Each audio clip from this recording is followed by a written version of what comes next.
Sarah stepped off the transport ship and looked around the docking bay.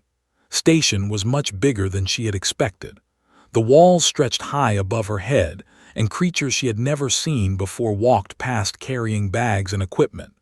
Some had 4 arms, others had crystals growing from their skin, and a few looked like walking trees with eyes. She pulled her small bag closer to her chest and checked her orders one more time. The paper was folded and worn from reading it so many times during the long trip here. Study alien eating habits. Do not draw attention to yourself. Report back in 6 weeks. Do not cause any problems. Sarah had spent 3 years training for this job. She was a scientist who studied how different creatures lived and ate. Earth's government wanted to know about alien food before they started making deals with other planets. What foods were safe? What foods were holy? What foods might start a war if served at the wrong time? It seemed like simple work. She would watch, take notes, and stay quiet. Her equipment was hidden inside cleaning supplies. Her translator was set to listen only, not speak. She wore the most boring gray jumpsuit she could find. Nobody would notice one more human worker on a station full of thousands of beings. Sarah followed the signs toward the living areas. The corridors were wide enough for the biggest aliens to walk through together. The walls had writing in 12 different languages. Some of the words glowed, others moved like living things, and a few made soft musical sounds when she walked past them. She got lost twice trying to find her room. The station was like a small city floating in space. There were shops, offices, restaurants, and homes all connected by endless hallways. Every few minutes, she had to step aside as groups of aliens hurried past. Some were wearing uniforms she didn't recognize. Others had tools and machines that hummed and beeped. After an hour of walking, Sarah finally found the residential section. But when she checked her room number against the signs on the wall, she realized she was in the wrong area.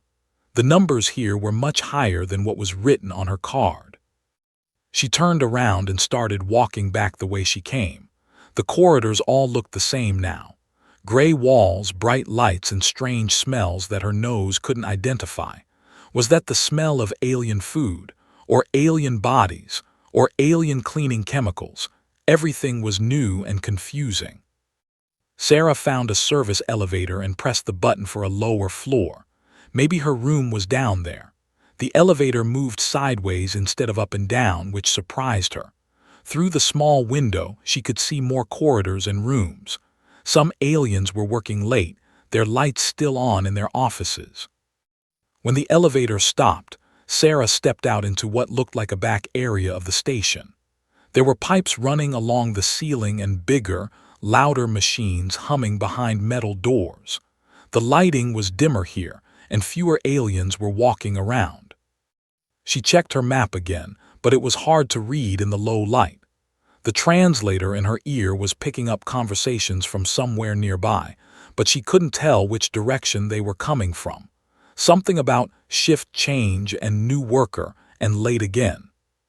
Sarah kept walking, hopping to find another elevator or a sign that might help her find the residential area.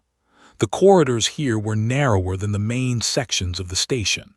They felt more like the service areas of a big building back on Earth. She turned a corner and saw a group of aliens walking toward her. They were all wearing matching blue aprons and looked tired. Their shifts must be ending. Sarah stepped to the side to let them pass, but one of them stopped and said something to her in a language her translator couldn't understand. The alien was tall and thin, with skin that looked like blue crystal. Its eyes were very large but seemed cloudy, like it couldn't see well. It said something again and pointed at Sarah's gray jumpsuit. "Sorry, I don't understand," Sarah said quietly. The alien switched to broken galactic standard. "You new human worker, yes. Late for shift, very late. Boss not happy. Come now." Before Sarah could explain the mistake, the alien grabbed her arm gently but firmly and started pulling her down the corridor. Other aliens in blue aprons were nodding and making sounds that her translator said meant agreement or approval. "Wait, I think there's been a mistake," Sarah started to say. But the crystal alien wasn't listening. It was walking fast and talking quickly. "Busy night tonight. 3 species finish holy fasting. Many important beings come to eat. Kitchen in trouble. Regular chef sick. You must help now, yes." They reached a set of double doors with steam coming from underneath. The crystal alien pushed them open, and Sarah was hit with a wall of heat, noise, and smells. She was standing in the back of a huge kitchen. Aliens of different types were running around with pots, pans, and trays of food. Some had multiple arms and were stirring several things at once. Others were tiny but moved very fast, climbing on counters and shelves.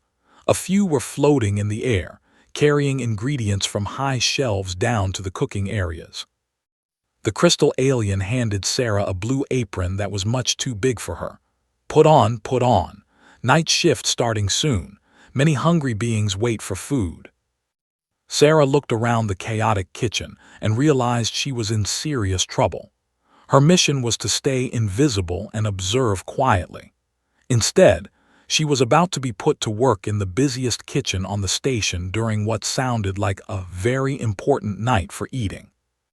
But if she tried to explain the mistake now, it would cause exactly the kind of attention her mission orders told her to avoid. She could already see that the kitchen staff was stressed and overwhelmed. If she suddenly announced that she didn't belong here, it might cause problems for everyone. Sarah tied the apron around her waist and made a quick decision. She would work for a few hours, help with whatever they needed, and then find a quiet moment to slip away. How hard could it be to help serve some space food? She had no idea. She was about to change the course of galactic history. The crystal alien, who Sarah learned was called, started explaining her duties at lightning speed. Sarah tried to follow along, but the information was coming too fast and in too many different languages. "Need protein hot, very hot, or they get sick," said, pointing at a group of large, scaly beings sitting at tables in the main dining area. "But not too hot, or they think you try to poison them. Very important culture thing." Sarah nodded, trying to remember everything. She pulled out a small notebook from her pocket and started writing, saw this and looked pleased. "Good, good, you take notes. Last human worker never write anything down. Always forget which food for which being." Paused and looked at Sarah more carefully with those cloudy eyes. "You different from last human. You seem smarter." "Thank you," Sarah said, not sure if she should feel good or worried about this comment. Continued the tour of the kitchen. There were 15 different cooking stations, each designed for different types of food. Some used heat, others used cold, and a few used types of energy that Sarah had never heard of before. The equipment looked both very advanced and very old at the same time. "Here is station," said, pointing to a corner where strange purple fungus was growing in glass containers. "They eat only living food. Must harvest fresh every few hours or they refuse to eat." At another station, tiny robot arms were mixing a green liquid that smelled like flowers. "This for, they have 6 stomachs, need 6 different nutrients in exact order, or they get very sick." Sarah watched as other kitchen workers struggled with their tasks. The alien with 4 arms was trying to cook at 3 stations at once, but kept getting confused about which pot belonged to which recipe. 2 floating aliens were arguing about the temperature of something that looked like glowing soup.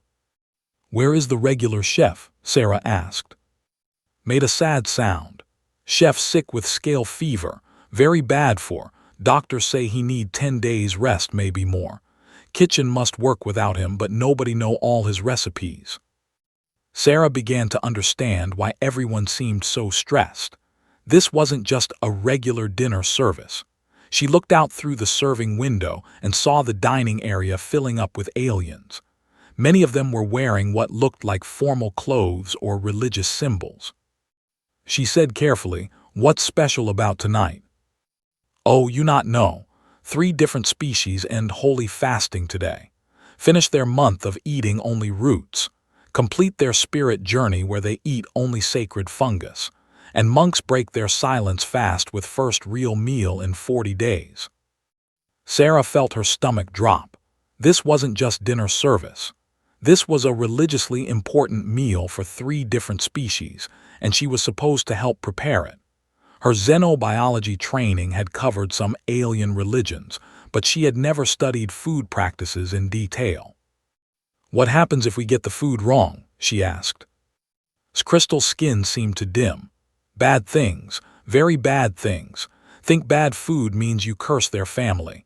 Believe wrong fungus brings evil spirits, and monks," paused. "Monks very peaceful beings, but if you break their fast with wrong food, they consider it act of war."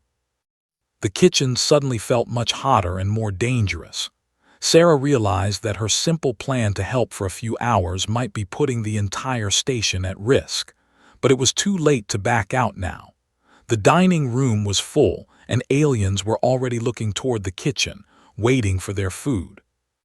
"What do I need to do?" Sarah asked. "You help at serving station," said, leading her to a long counter with heat lamps and food warmers. "Other workers cook. You make sure right food goes to right beings. Very important job. One mistake and," made a gesture that Sarah's translator interpreted as big trouble. The next hour was chaos. Sarah stood behind the serving counter, trying to match the right food to the right species. The kitchen workers would bring out plates and trays, and Sarah had to remember which ones were safe for which beings to eat. It was much harder than it looked. The protein looked almost exactly like the fungus after it was cooked. The nutrient soup came in 6 different colors, and Sarah had to remember which order they needed to be served in.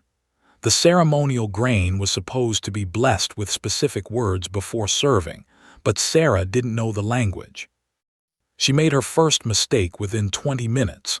She gave a couple the wrong type of protein, and they immediately started making angry hissing sounds. Sarah quickly apologized and brought them the correct dish, but not before others in the dining room had noticed the error. Her second mistake was worse. She forgot to check the temperature of the fungus before serving it, and an elderly took one bite and spat it out. In culture, Sarah learned later, eating cold sacred food was like cursing your ancestors. By the middle of the dinner service, Sarah was sweating and stressed. The kitchen workers were getting frustrated with her mistakes, and the aliens in the dining room were starting to complain. Some of them were making sounds and gestures that her translator was picking up as threats. But then something interesting happened. Sarah started to notice patterns that the other kitchen workers seemed to miss. She realized that they liked their protein not just hot, but slightly burned on the outside. It reminded them of cooking over open fires on their home planet. When she started asking the cooks to char the edges slightly, the families began making happy sounds. She noticed that the fungus tasted better if it was harvested from the containers on the left side of their growing station. Those containers got more light and grew stronger flavors. When she started specifically requesting fungus from those containers, the elders nodded with approval. Most importantly, she figured out that the nutrition soups could be mixed together in small amounts to create flavors that none of the other workers had tried before. The sick stomach digestion system that made so hard to cook for actually meant they could enjoy complex flavor combinations that would make other species sick. By the end of the dinner service, Sarah had stopped making mistakes. In fact, she had started making improvements. The aliens in the dining room were staying longer, talking more, and some were even asking for second helpings. Approached her as the last customers were leaving. "You did good work tonight, Sarah, much better than expected." Sarah realized she had never told her name. "How do you know my name?" "All workers have name badges," said, pointing to a small device on Sarah's apron that she hadn't noticed before. "But also, you cook like human. Other species follow recipes exactly. Humans change things, make them better. Very useful skill." As Sarah cleaned up her station, she realized that her simple plan to avoid attention had completely failed. But maybe that wasn't entirely bad. She had learned more about alien food culture in one night than she had expected to learn in 6 weeks of observation. The question now was whether she could find a way to slip out of this job before anyone realized she wasn't supposed to be here. Sarah woke up the next morning in her finally located quarters with her whole body aching. Working in an alien kitchen was much harder than any lab work she had done on Earth, but she had bigger problems than sore muscles. During the night, she had received 3 messages on her room's communication system. The first was from asking her to come in early to help prepare for the lunch shift. The second was from someone called Station Food Supervisor, requesting a meeting about innovative cooking techniques. The third was from her real boss back on Earth, asking for her first weekly report. Sarah sat on her small bed and tried to figure out how to handle this situation. Her original mission was to observe quietly and report on alien eating habits. Instead, she had accidentally become part of the food service staff and was apparently getting noticed for changing recipes. She could send a message to Earth explaining what happened and ask for new orders, but that would mean admitting she had failed at the most basic part of her mission, staying invisible. Her boss might decide she wasn't ready for this kind of work and send someone else. Or she could try to slip away from the kitchen job and go back to her original plan, but that would leave the kitchen staff in trouble, especially since the regular chef was still sick. And Sarah had to admit, she was curious about the food problems she had observed. Her scientist brain wanted to understand how alien digestion worked and why certain combinations of nutrients had such strong effects. She decided to continue the kitchen job for a few more days while looking for a chance to quietly leave. In the meantime, she could gather more information for her real mission. Working in food service was actually giving her better access to alien eating habits than just watching from a distance. Sarah arrived at the kitchen an hour early and found alone, trying to prepare ingredients for the day. The crystal alien looked tired and stressed. Problems with morning delivery, explained. Transport ship late and some food spoiled during trip. Protein supplier sent wrong type. Fungus is too old to eat safely, and nutrition base is contaminated. Sarah looked at the spoiled ingredients and realized this was a serious crisis. What can you substitute? Nothing, said sadly. Each species very specific about food types. Cannot use alternatives without causing offense or sickness. May have to close dining room for day and send beings to other food stations. But there were no other food stations on station that specialized in multi-species cuisine. Sarah knew that many of the aliens working here depended on this cafeteria for their only proper meal each day. If it closed, they would have to choose between going hungry or eating food that wasn't right for their biology. Sarah walked around the kitchen, looking at the ingredients that were still good. Her xenobiology training was starting to connect with her observations from the night before. She had an idea. Do you have any grain left from yesterday? Yes, but only eat grain during religious ceremonies, not everyday food. What about the purple fruit that the maintenance workers eat, the one that grows in the hydroponic gardens? Very common food, but not suitable for important species like or. Sarah started pulling ingredients from different storage areas. What if we could change the molecular structure slightly, make common foods taste and feel like the premium ones? Stared at her. Is not possible. Food is food, cannot change what something is. But Sarah had learned about protein folding and nutrient conversion in her university classes.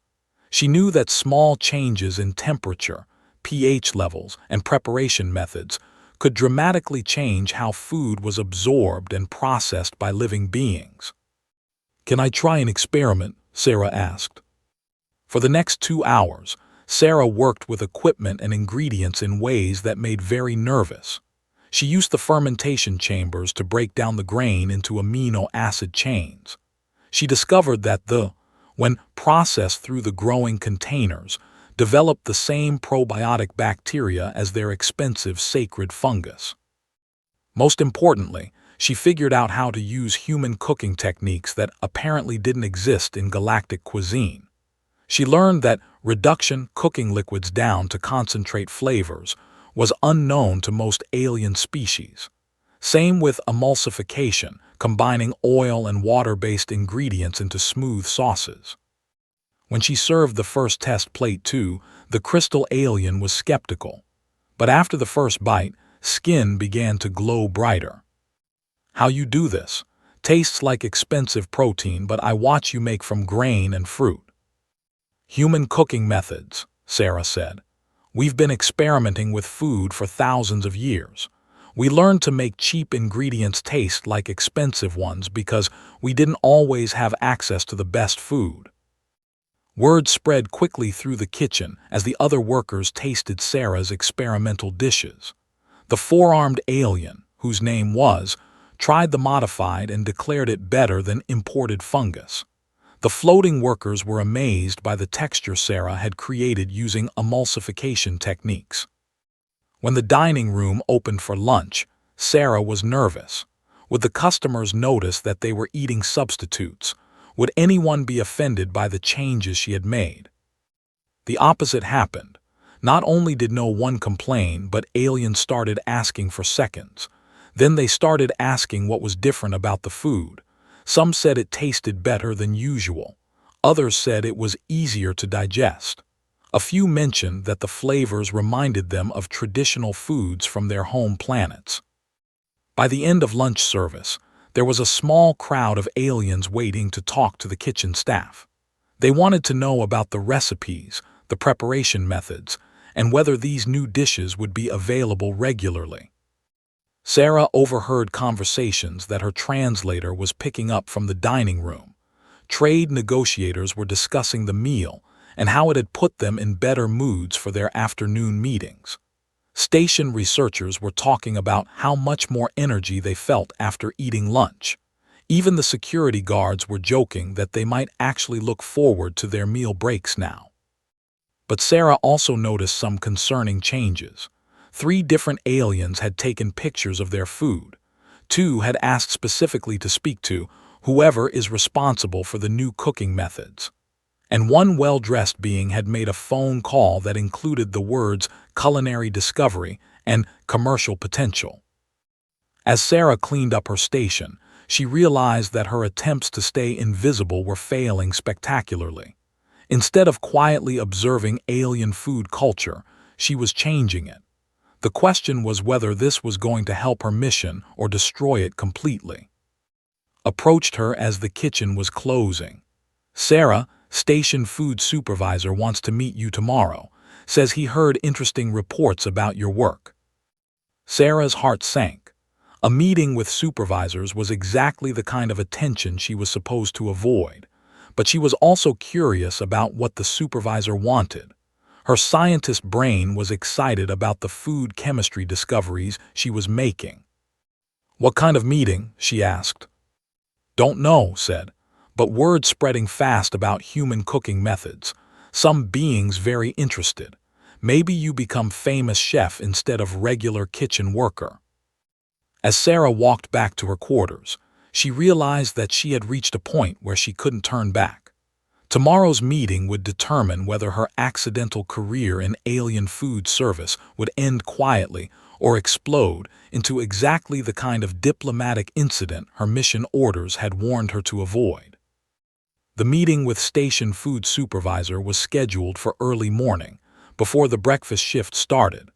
Sarah arrived at the small office behind the kitchen feeling nervous and carrying a data pad with notes about her food experiments. She hoped she could explain her techniques as simple kitchen improvements and avoid too much attention. Supervisor was a species Sarah had read about but never met. He looked like a cross between a bear and a tree, with thick brown fur and bark-like skin patches. His office was decorated with certificates and awards from various food service organizations across the galaxy. "Sit, please," said in perfect galactic standard. His voice was deep and warm. I have been hearing very interesting reports about your work in our kitchen. Sarah sat down carefully. I'm just trying to help during the staff shortage, sir. Yes, about that shortage. Looked at a screen on his desk. I have been reviewing our food costs and customer satisfaction reports from the past 3 days. Since you started working here, our food waste has decreased by 30%, customer complaints have dropped to 0, and meal satisfaction ratings have reached the highest levels in station history. Sarah wasn't sure if this was good news or bad news. I've just been trying to use ingredients more efficiently. Indeed. Turned the screen toward her. But according to my kitchen staff, you have been doing things that should not be possible, making expensive ingredients from cheap ones, creating flavors that appeal to multiple species at once, and solving nutritional problems that our food scientists could not figure out. The screen showed charts and graphs comparing the recent days to previous weeks. The improvements were much more dramatic than Sarah had realized. She had been so focused on individual meals that she hadn't seen the bigger picture. How did you learn these techniques? Asked. Sarah chose her words carefully. Human cooking traditions focus on experimentation and adaptation. We've learned to work with limited resources. Made notes on another pad. I have contacted the Galactic Culinary Institute about your methods. They are very interested in studying your techniques. They would like to offer you a research position. Sarah felt panic rising in her chest. A research position at a Galactic Institute was exactly the kind of high-profile attention her mission required her to avoid. I'm not qualified for that kind of work, sir. On the contrary, pulled up more files. I have also been contacted by trade delegations from 3 different systems. They want to hire you exclusively to handle food preparation for their diplomatic missions. Apparently, word has spread about a human who can create meals that satisfy multiple species simultaneously. The situation was getting worse by the minute. Sarah realized that her food experiments had somehow become the subject of interstellar gossip. Sir, I really just want to keep working in the kitchen quietly. That may not be possible, said gently. This morning I received a call from the Trade Council. They are offering to buy exclusive rights to your cooking methods for their restaurant chain. The amount they mentioned would fund this station's food service for 10 years. Sarah stared at him. Commercial food chains wanted to buy her techniques. This had gone far beyond her worst fears about attracting attention. There is more, continued. The embassy has requested that you cater an official state dinner next week. 3 ambassadors from different systems will be attending, and they specifically asked for the human chef who can make impossible food combinations. Before Sarah could respond, there was a knock on the office door. Called for whoever it was to enter, and Sarah turned to see 2 beings she didn't recognize. One was wearing what looked like an expensive business suit adapted for non-human anatomy. The other had the kind of formal uniform that usually meant military or government work. Supervisor, the suited being said, we are here about the human chef. I am Agent Vex from the Culinary Intelligence Division, and this is Commander from Station Security. Sarah's heart sank completely. Intelligence agents and security officers were now involved. This was exactly the kind of diplomatic incident her mission orders had warned about. Agent Vex looked at Sarah with eyes that seemed to see too much. We have been monitoring communications about unusual food preparation techniques originating from this station. Some of our analysts believe these techniques could have applications beyond cooking. Commander stepped forward. We need to understand where these methods came from and whether they represent new technology that could affect trade agreements or military applications. Sarah realized she was in serious trouble. Her simple food experiments were being investigated by intelligence agencies. If they discovered her real identity and mission, it could cause problems between Earth and the galactic community. The techniques are just basic human cooking methods, Sarah said, trying to keep her voice steady. Basic human methods that no galactic food scientist has been able to replicate, Agent Vex replied. We have teams trying to understand how you converted grain into protein alternatives. The molecular changes you achieved should not be possible with known technology. Sarah began to understand the real problem. What seemed like simple cooking to her was apparently impossible according to galactic science. Her human knowledge of chemistry and biology was so different from alien understanding that it looked like advanced technology. We need you to demonstrate your techniques under controlled conditions, Commander said, and we need a complete list of your qualifications and background. This was the moment Sarah had been dreading. If she revealed her real background it would raise questions about why she was working in food service. If she refused to cooperate, it would look suspicious. Either way, her cover mission was probably blown. But before she could answer, alarms started going off throughout the station. Red lights flashed in the corridors outside the office, and automated announcements began playing in multiple languages. Emergency in Diplomatic Sector 7, the announcement said.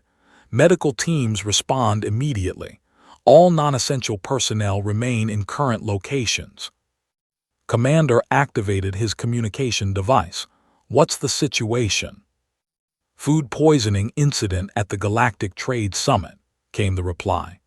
Multiple ambassadors sick after eating at the main conference center cafeteria, requesting immediate assistance from all food service experts on station. Agent Vex and Commander looked at each other, then at Sarah. The conference center has been having food preparation problems all week, explained. They've been trying to serve traditional foods from 12 different worlds, but their kitchen staff doesn't have experience with multi-species cuisine. Can you help? Commander asked Sarah. Sarah realized that this emergency might be her chance to prove her value to the station while avoiding more questions about her background. I can try, she said. Good, Agent Vex said. But this investigation is not over. When this emergency is resolved, we will continue our conversation about your techniques and qualifications. As they hurried toward the diplomatic sector, Sarah realized that she was about to face the biggest test yet of her accidental career in alien food service. Success might save diplomatic relations between multiple worlds. Failure could cause an interstellar incident and expose her real mission at the same time. The stakes had just become higher than she ever imagined possible. The diplomatic sector's medical bay was chaos when Sarah arrived. 6 ambassadors from different worlds were lying on treatment tables, looking sick and weak. Medical staff rushed between them with scanners and emergency equipment, while translators tried to communicate symptoms in multiple languages. Doctor, the station's chief medical officer, spotted Sarah and hurried over. Are you the human from food service? We need help identifying what caused this poisoning. Sarah looked at the sick ambassadors and felt her scientist training kick in. What symptoms are they showing? Different for each species, Doctor explained quickly. The ambassador has severe digestive distress. The delegate is having trouble with all 6 stomachs. The representative appears to be having an allergic reaction to something, and the others have various levels of nausea and weakness. Sarah examined the meal containers that had been brought from the conference center. The food looked normal, but she noticed something the medical staff had missed. Doctor, were all these foods served at the same temperature? Yes, the conference center kitchen served everything hot to be safe. Sarah's heart sank. That's the problem. You can't serve all alien foods at the same temperature. Nutrition needs to be cool or their digestive enzymes break down. Foods need different temperatures for each course or the nutrients combine in toxic ways. She looked more carefully at the ingredients and spotted another issue. And these seasonings. Someone used salt crystals on everything. Those crystals are harmless to most species, but they react with digestive acids to create toxins. Doctor stared at her. How do you know all this? Sarah realized she had just revealed knowledge that went far beyond what a kitchen worker should know. But these ambassadors needed help, and she was the only person on the station who understood the problem. "I need to speak with Commander and Agent Vex privately," Sarah said. 5 minutes later, Sarah stood in a small conference room facing the security officer and intelligence agent. Through the window, she could see medical teams still working on the poisoned ambassadors. "I need to tell you the truth about who I am," Sarah began. "My name is Dr. Sarah, and I'm working for Earth's diplomatic corps." Agent Vex leaned forward with interest. "Continue." "I was sent here on a classified mission to study alien eating habits before Earth begins formal diplomatic relations with the galactic community. My orders were to observe quietly and report back. I was never supposed to work in food service." Sarah explained how she had gotten lost, been mistaken for a kitchen worker, and decided to play along to avoid drawing attention. "Everything I know about alien nutrition comes from my scientific training, not cooking experience." Commander activated his recording device. "What kind of training?" 3 years of xenobiology specializing in comparative digestion systems. I studied how different species process nutrients, what foods are toxic to which biology, and how digestive chemistry varies across alien types." Agent Vex was making rapid notes. "That explains how you were able to modify molecular structures of common foods. You weren't using cooking techniques, you were applying biochemistry." "Yes," Sarah said. "What humans call cooking is actually applied chemistry. We've been experimenting with food molecular structures for thousands of years, but we call it recipes instead of science." "And the poisoned ambassadors?" Commander asked. "I can fix it," Sarah said, "but I need access to a proper laboratory and permission to prepare specific antidotes for each species. The treatments will be different for each type of poisoning." Agent Vex and Commander exchanged looks. "Doctor," Agent Vex said formally, "we're going to need to verify your credentials with Earth's government." "Of course," Sarah said. "But first, let me save those ambassadors. If they die from food poisoning at a galactic trade summit, it could damage diplomatic relations for decades." For the next 4 hours, Sarah worked in the station's medical laboratory creating species-specific treatments. She used her knowledge of alien biochemistry to neutralize the toxins, restore proper digestive function, and repair the damage caused by incompatible food combinations. The ambassador was the first to recover. Within an hour of receiving Sarah's treatment, his digestive distress had stopped and his strength was returning. The delegate required 6 different treatments for her 6 stomachs, but all of them responded well. The representative's allergic reaction cleared up completely. By evening, all 6 ambassadors were healthy and back to their diplomatic meetings. More importantly, they were asking questions about the human scientist who had saved their lives. 3 days later, Sarah sat in Station Commander's office for an official meeting. Her credentials had been, her mission had been revealed to the appropriate authorities, and Earth's diplomatic corps had sent new orders. "Doctor," Commander said, "your original mission to observe quietly has obviously failed completely." Sarah nodded. "Yes, sir. I accept responsibility for drawing attention to myself and Earth interests." "However," the commander continued, "your accidental work in food service has accomplished something that years of formal diplomacy could not. You have demonstrated that humans can solve problems that other species cannot, and you've done it in a way that helps rather than threatens the galactic community." Agent Vex, who was also present for the meeting, added, "Your techniques are being studied by food scientists across 12 different systems. 3 trade councils have requested human advisors for their own nutritional challenges." "Which brings us to your new assignment," Commander said. "Earth's diplomatic corps wants you to establish a permanent position here as Director of Nutritional Research." Sarah was shocked. "Sir, Your work has proven that humans have unique value to offer the galactic community.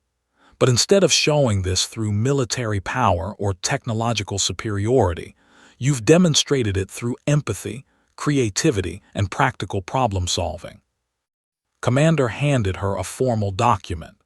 You'll have authority to study alien nutrition, develop new food preparation techniques, and train other humans in diplomatic cooking. Your mission is to use food as a bridge between Earth and the galactic community. What about the cafeteria? Sarah asked. Agent Vex smiled, the first time Sarah had seen the serious alien show any humor. You'll be keeping your shifts there. Apparently, some of the best diplomacy happens when beings share meals together. 6 months later, Sarah stood in the same kitchen where her adventure had begun, but now it was much larger and equipped with research facilities. She supervised a team of human and alien nutritionists, taught classes on food science, and still served meals during busy shifts. The station's cafeteria had become famous throughout the galaxy. Diplomatic missions specifically requested meetings at station because the food service was so good that it put everyone in better moods for negotiations. Trade agreements were being signed over shared meals that satisfied multiple species at once. Now her assistant director approached with the day's schedule. Doctor, the delegation arrives this afternoon, and they want to try your famous impossible combination dinner tonight. Sarah smiled as she put on her apron. Any species we haven't cooked for before. 3 new ones, but I have confidence you'll figure out what they need. Sarah looked around the bustling kitchen, where humans and aliens worked together to create meals that had once been impossible. Her mission to stay invisible and avoid causing trouble had failed completely. Instead, she had found a way to use her scientific knowledge and human creativity to build bridges between worlds. She had learned that sometimes the most important discoveries happen when you stop trying to hide who you are and start using your abilities to help others. The galaxies might be full of different species, but everyone needed to eat, and sharing food together was one of the most universal ways to build friendship and understanding. As the lunch shift began and the first customers started arriving, Sarah realized that her accidental career in space food service had taught her something important about diplomacy. The best way to bring beings together wasn't through formal treaties or impressive technology, but through the simple act of making sure everyone had something good to eat. Her mission orders had said to avoid causing any diplomatic incidents. Instead, she had used food to prevent them.